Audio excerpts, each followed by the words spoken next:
and her talk title is Using Low-Frequency Fiber-Optic DAS for Slow Deformation and Geomechanical Monitoring. So thanks very much for joining us today, Veronica. Sure. I guess you can see my screen just fine in full screen and everything. Looks good. Okay, great. Yeah, so I think I guess I'm going to shift gears a little bit here, and I guess in this last 3 days of the workshop, we've learned a lot about how DAS is a great seismic sensor, very broadband seismic sensor. But today I want to talk to you about using DAS not as a seismic sensor, but actually as a deformation sensor, if you will.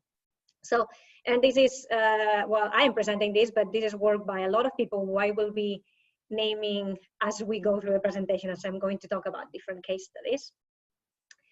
So yeah, so as I was saying, we have been learning that DAS is a great broadband sensor. It's commonly being used for a lot of different seismological applications across this wide frequency range. So we have higher frequencies using active seismic exploration. If we go to, for example, infrastructure, traffic noise interferometry, we are talking about more intermediate frequencies, and then earthquake detection can go down to frequencies lower than 1 hertz.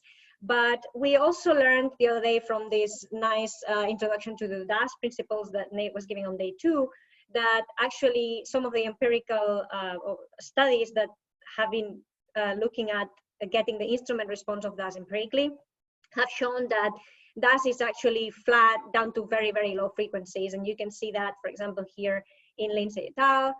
Both the amplitude and the phase response are very flat. And here, Pate et al., which is under review at the moment, is looking at even much lower frequencies in the millihertz range, looking at hydraulic injection experiments, when again we see that the amplitudes and the phase response are very flat. So potentially we can measure near the C strain, which means that we won't be looking at this dynamic strain generated by seismic waves passing by the cable, but we're looking at slow deformation, slow strain that happens over time. So there has been several studies that have been looking at this concept. So I'm going to give you a couple of examples here, and then we will move on to show you a couple of case studies of the work that I've been doing in the last couple of years that I've been working with DAS data. So the first one is by Generoy 2017. And they use ultra low frequency DAS for hydraulic fracture geometry characterization. So here, what they have is this, here's like geometry of the experiment. So they have an injection well here where they are stimulating for hydraulic fracture generation. And here they have a monitoring well. In this case, it's the horizontal one, but I think they also had some vertical wells where they have DAS continuously monitoring these processes. They're using a spatial sampling of 1 meter, gauge length of 5 meters, and sampling frequencies of 10 kilohertz. But what they want to look at is this slow deformation. So they go, they process the data so that they can obtain these ultra low frequency components. And actually, you would think that the processing would be complicated, but actually it's kind of simple. So it comes down to downsampling the data, doing some median removal and low frequency filtering, in this case to 0.05 hertz. And just by doing sorry, that's what they can observe. So here we are looking at one of these waterfall plots that you were looking at in the tutorial the other day. So we have measured depth on the y-axis and time on the x-axis. Here we have the experiment geometry, so the injection well, the monitoring well where we have our DAS cable, and here it's the states that they are stimulating. And just by extracting these very low frequency components, we can see the dynamics of the fracturing happening. So here we look at the slurry rate at the bottom, and we see when we increase it, we can see how the fracture is opening. So this translates into extensional strain in the cable, but compressional strain at the top and the bottom, as we are, you can imagine, we are kind of pushing the rock. And when we basically stop here injecting, we have the opposite behavior. So the fracture starts closing. So we have now contraction and relaxation of this stress shadow that was created before.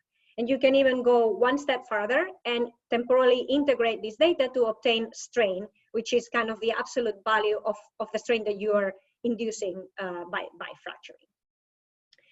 Now to a different, quite different application. So this is a paper by Becker and Coleman 2019. And I think we actually have both of the authors on the audience, so you might be able to ask questions about this later. But here, what they did a lab experiment where they are trying to see if DAS could pick up frequencies in the tidal range. So we're talking about frequency range in the microhertz. So they had this laboratory setup where they wrapped the fiber around this rubber bladder, and they were burying the water lever inside this cylinder that is inside this bladder, and by changing the pressure inside the cylinder, you can, like, the bladder was expanding and contracting, and therefore transmitting this strain to the fiber. And in this case, the acquisition parameters was sampling of 0.25, a gauge length of 10 meters, and a sampling frequency of 1 kilohertz.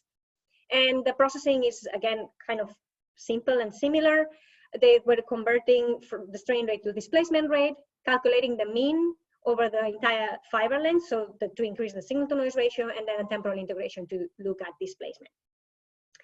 So what they see is that here at the bottom, we have the signals that they are inducing as a function of frequency, and on the top, the displacement as a function of frequency that it's recorded by DAS. So we can see how they actually managed to recover these very low frequencies of basically half-a-day periods, which would correspond to half-day lunar tidal cycles. They point out, though, that the strain magnitudes that they need to induce are 10 times larger than the tidal induced strains, which would be in the orders of 20 nanostrains or so. So the question remains, is that can we use DAS to make this kind of measurements, to measure tidal strains in boreholes in the field? And there's some work going on in that field at the moment, so stay tuned for that. Now, after this kind of small literature review, I want to talk about a couple of case studies that I've been working on. And the first one introduces a third type of application in which I've been looking at ground subsidence related to permafrost thawing at depth in an induced permafrost warming experiment in Alaska. And the second one, I will be very brief on that one. It's similar to the first case, the first example that we were looking at, where we are tracking hydraulic fracturing at an enhanced geothermal system experiment. And for these two case studies, this is the processing scheme that I will be looking at. This doesn't mean that this is the processing scheme that you all need to use if you want to extract these low frequency signals, but it's the one that it's worked for me for these two very different data sets. And it basically consists of, you take your raw strain rate records, which can be at sampling frequencies of hundreds hertz to kilohertz, decimating or downsampling to 1 hertz and concatenating so that we have a long record. Then you do some despiking and median remover to get rid of noise and optical noise that generates very large spikes and some background instrumental noise. And that basically gives you this long-term strain rate. Now, if you want to go a step further and look at strain, you can do this temporal integration. And usually you need to apply this step, which is detrending. And this is very important, and I will be showing you why in the next case study. So if you keep this in mind, that's basically what I've been doing to these data sets, and we will be looking at either the long-term strain rate or the strain. Okay, so we start looking at the monitoring long-term subsidence in an induced permafrost warming experiment in Alaska. This is all the people who've been working on this data sets. So back in August 2016, before I was even working on DAS, there was this controlled permafrost thawing experiment that my group was working on at the US Army Corps of Engineers Permafrost Experiment Station in Fairbanks, where they artificially heated a plot of about 10 by 12 meters of permafrost to understand and study the dynamics of permafrost thawing and develop monitoring techniques that would allow us to look at these processes. So they placed 121 electrical heaters in the ground, which are these little like metal poles that you can see here that were buried in the ground. And they were heating this plot of permafrost between August 5th and November 11th, 2016.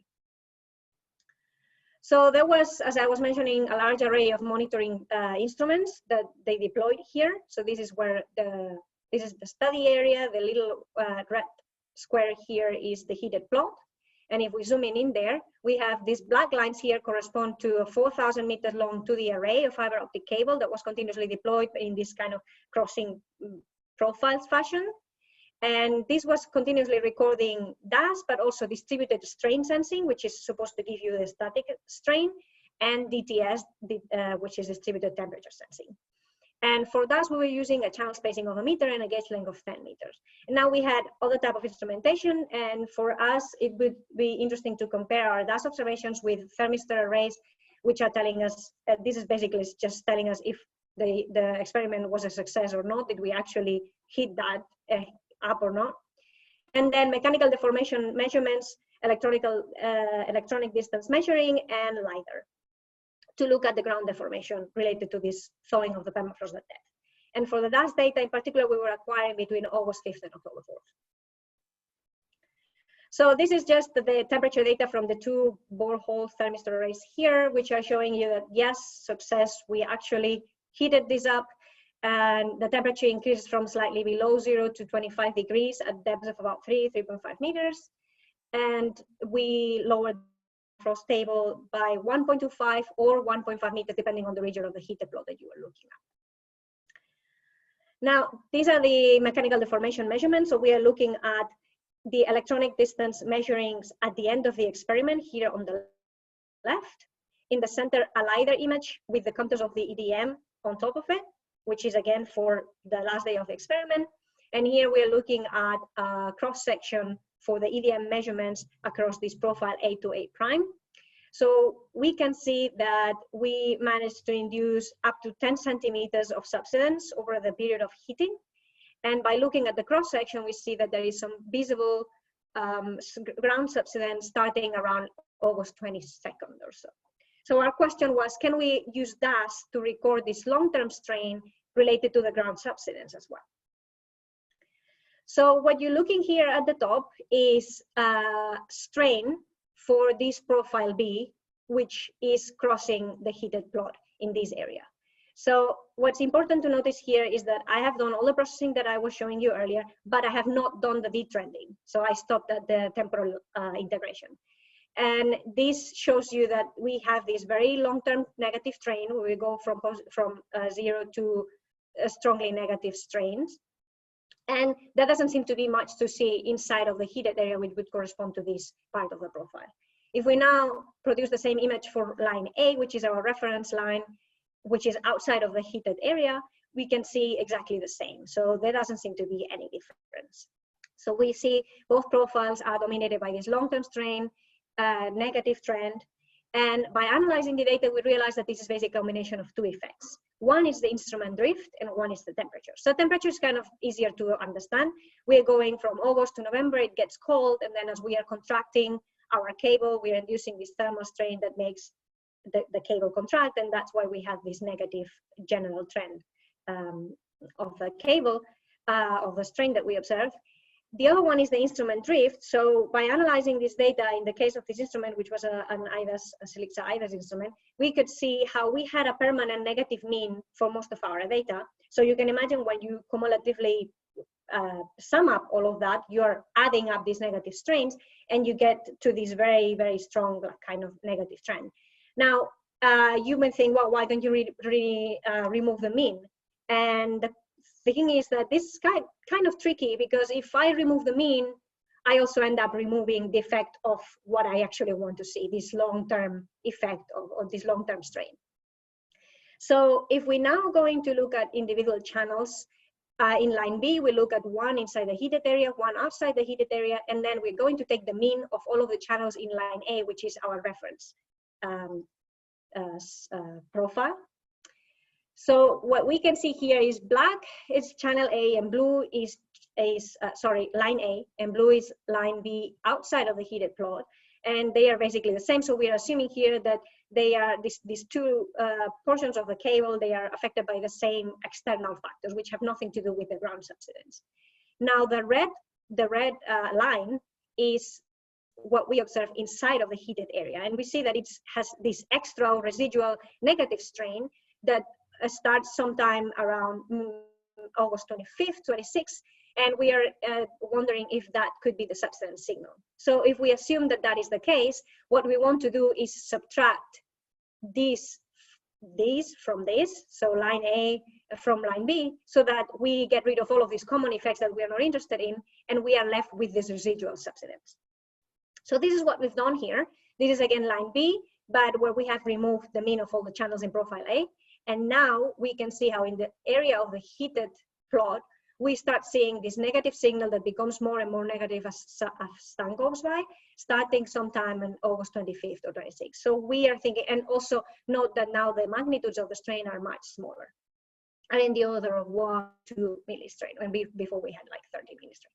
So this negative strain, we think, is associated with compressing the cable in the area where this ground is subsiding. If we now look at the traces, we can see how the trace that is outside of the heated plot after this correction is basically showing strain 0, but for the cable that is inside, the channel that is inside the heated plot, we have this negative strain that's starting sometime around August 25th. And it gives us a value of about 2 millistrain, minus 2 millistrain at the end of the experiment. And now if we want to kind of corroborate that what we're seeing could be the subsidence, we are comparing this data with other types of measurements. So I was saying at the beginning, we had also DSS strain measuring along the same cable. So here, Alexei Titov, who was working with us in this project, extracted the strain measured by DSS at a channel very close to the DAS channel inside the heated plot. And we see how we have exactly the same temporal evolution that we see in the DAS. Although the amplitude is a little higher for the DSS, but this could be from the fact that we are basically not choosing exactly the same region, and these two instruments measure strain in different ways, and we have differences in coupling, like in the way we deal with coupling, or but we are on the same amplitude range. Now we can also compare it with the EDM measurements. So here I've plotted the EDM for these 4 points, which are basically around line B. And we compare it again with the DAS at the bottom, and we see again where we have the same shape, the same temporal evolution. And finally, we can just do this in a plan view or in a map. So we can apply the same processing to all of the profiles and look at the strain at the beginning of the experiment, which is basically 0. And then at the end of this, or 53 days after the experiment starts, we see how in the side of the heated area, we see mostly negative strains surrounded by this kind of ring of positive strains that we think we are seeing extension of the cable as it is being bent inwards or downwards, let's say, in the subsiding area.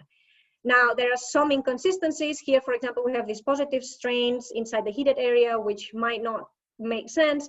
And this is because this is not the lab, right? This is the field, and this cable was deployed manually, and there's going to be differences in the coupling along the line, so it's not perfectly exactly the same. So this is something that needs to be taken into account, but we are confident that we can measure this signal.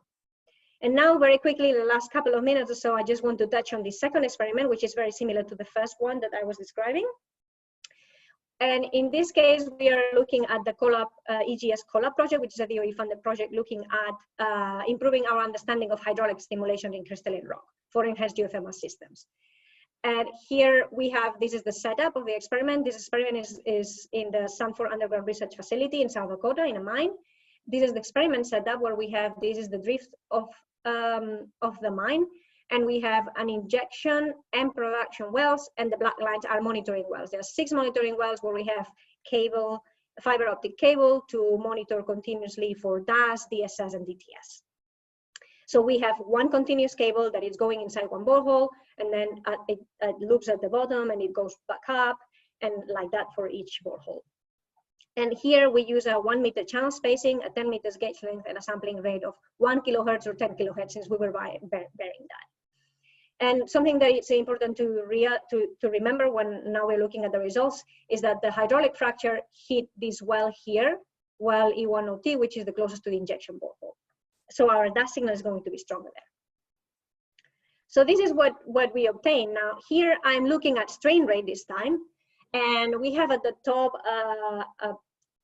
the injection rate and pressure temporal evolution for these 4 stimulation experiments.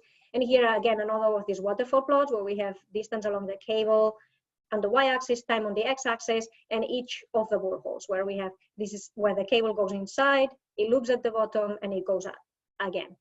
So what's interesting here, if we put in a little bit of quick interpretation, is that we can see the different stages of how the hydraulic fracturing is propagating and hitting the borehole in the first borehole in OT.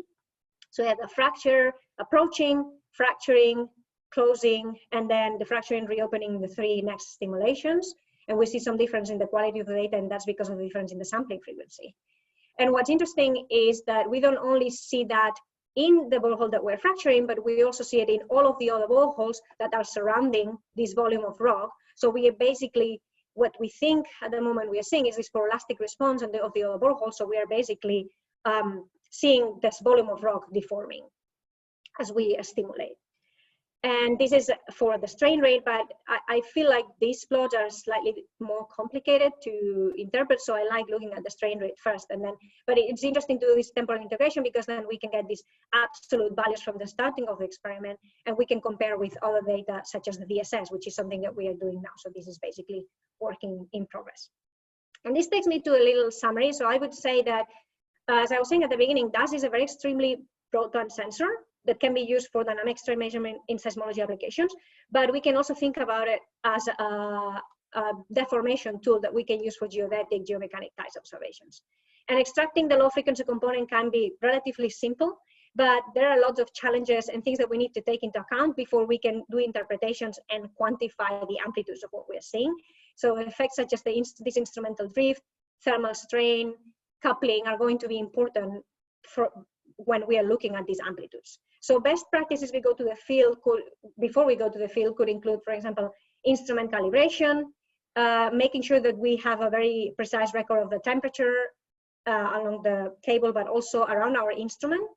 And when we can, it would be interesting to record these reference or quiet sections, like in the same way that we did for the subsidence experiment, where you have somewhere where you know it's not affected by the processes that you're looking at, and you could use as a proxy for all of the background noise, let's say, that you don't want to look at.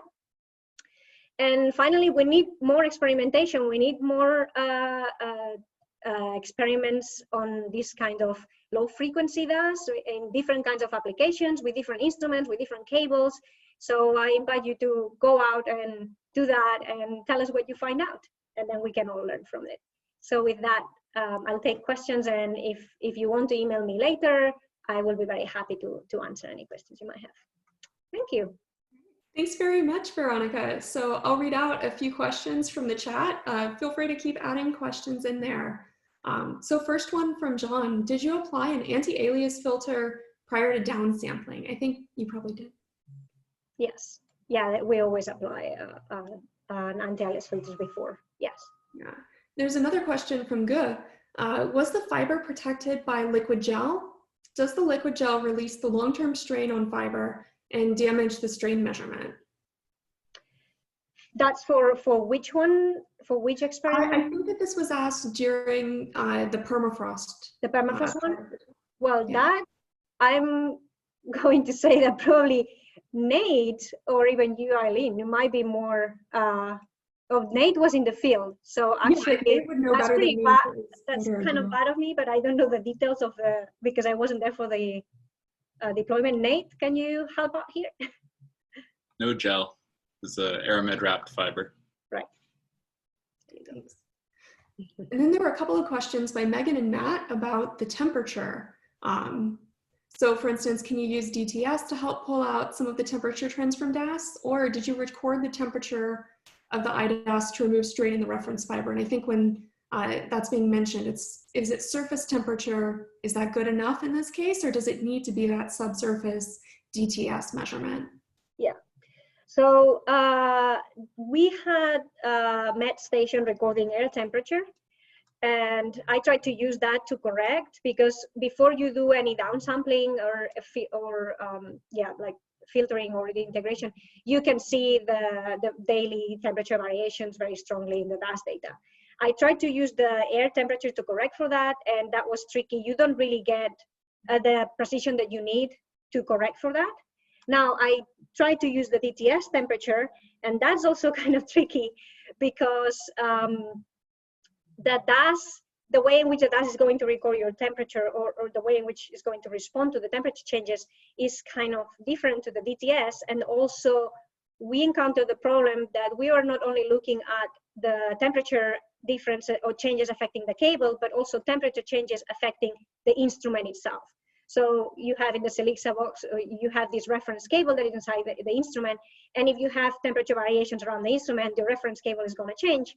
So that's adding a lot of uncertainties as well. So I'm trying to do like a cross plot of DTS temperature and strain in a quiet time at the beginning of the experiment and in different sections and inside the little hut where we had our instrument. And it is complicated. So ideally, when lesson learned, when you want to do this kind of experiments, you need to make sure that you have a very stable temperature where your instrument is. And if possible, if you have DTS, great.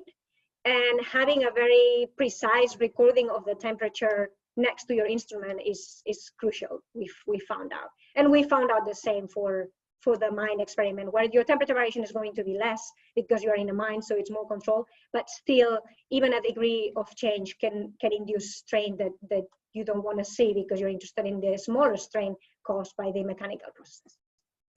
Very interesting. So even having like a temperature response profile for the interrogator itself from the lab would be useful, it sounds like. That would be ideal, yeah. And actually, Alexei, last time I think he was doing some experiments in the lab with a stretcher where he was inducing different types of frequency signals. And I think he has an AGU poster about that last year. And so we are working on it. And we need people to actually characterize the different instruments for this if we want to use the low frequencies. Yeah. So we've got a question from Ethan. Any obvious long-term coupling trends, even neglecting permafrost effects? Does the soil compacting over the months after installation have an effect? I haven't looked at that directly, but we imagine that there's going to be, for starters, a difference in the coupling between the heated plot and the areas outside. So that's what I was saying, when you do this removal or this correction, there could be still some artifacts because, for example, in the heated plot, people were walking around it all the time, compacting the soil to prepare instrumentation. And for example, one, like the northern end of the line, it was sitting in like a swampy area. So there is going to be differences in the coupling over time, I imagine, and also even within the line. So that's something that needs to be taken into account as well, yes. Thanks. I guess, oh, there's one other question or a comment. Yeah, a question from Scott. So with DTS, connectors often show temporal drift and scattering due to thermal induced strain. How do connector changes affect the DAS response? It seems like it would be less impactful, but any thoughts on that? I haven't looked into that actually. I was looking at the DTS data for the permafrost experiment, and just by trying to understand if we see any effects of the heating, because the change in temperature was quite high, like in depth, but with this cable is deployed in like 20 centimeters depth. So there seemed to be some effect of the heating there, and I imagine the temporal evolution is due to the heating. But yeah, there could be other effects that I haven't actually looked into it, and I don't know how that would translate to the DAS. Actually, this is all, as you can see, my answers are a little bit vague in some cases because we are still learning all of the effects. We thought, great, it's flat at low frequencies, let's use it. And now it's, wait a second, there are all of these other effects that we don't need to care about when you were looking at seismic data. But when you're looking at actual amplitudes at low frequencies, there are all of these other effects you need to take into account. So we need a lot of experimentation there. Yeah, do you see a role for, say, like modeling and simulation of what that coupling response is at those kind of low frequencies? Or do you think, is that just too expensive? I don't know. I don't know. I think that would be very interesting. I think the first thing to do is lab measurements with the different interrogators and inducing these strains at these very low frequencies. And then, yeah, but I think a modeling would definitely help. Yeah. So I have one more question. If anyone else has another one, feel free, just put it in the chat. But one of the things you mentioned was sort of this effect of having, as permafrost was thawing, your cable would get kind of stretched, right, from the subsidence. But is it also possible that you can get an effect from, let's say if you had a cable that was well coupled into a permafrost region, and it starts to thaw. And something where maybe before the cable was sort of squished from the sides, could that start to relax? And do you see that also contributing at all to changes in strain that might even be in the opposite direction?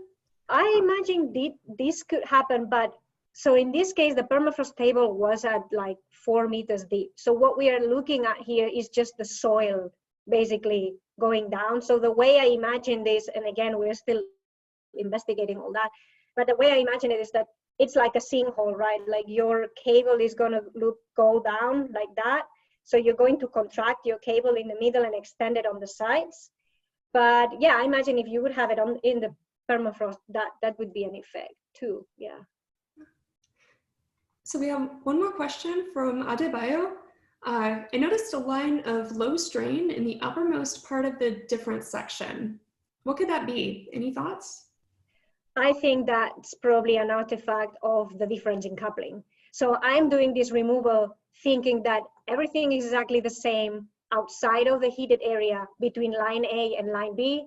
And I can tell you that that's not true, because the coupling, for example, the way in which the cable was installed is different between mostly along the cable. And what I'm doing is, because the different lines have different lengths, I'm taking the mean of all the channels along profile A and subtracting that from each channel of profile B, which was the one affecting the heated plot. So I imagine that I'm actually introducing some artifacts by doing that because of these small differences. But at the moment, it seems like it's kind of the only way of getting rid of these other effects that we don't want to see, and we don't have anything to account for. Very good. So I think we're going to go to a break now. Thanks very much for showing us these interesting projects and investigating this low frequency end that's such an active area of research. Thank you very much. I hope people get excited and start doing it more. Yeah, same. Thanks. Thanks. So we're going to go to a break until 2:20, and then we'll come back and we'll have 2 talks, one by Julia Correa and one by Alexei Titov.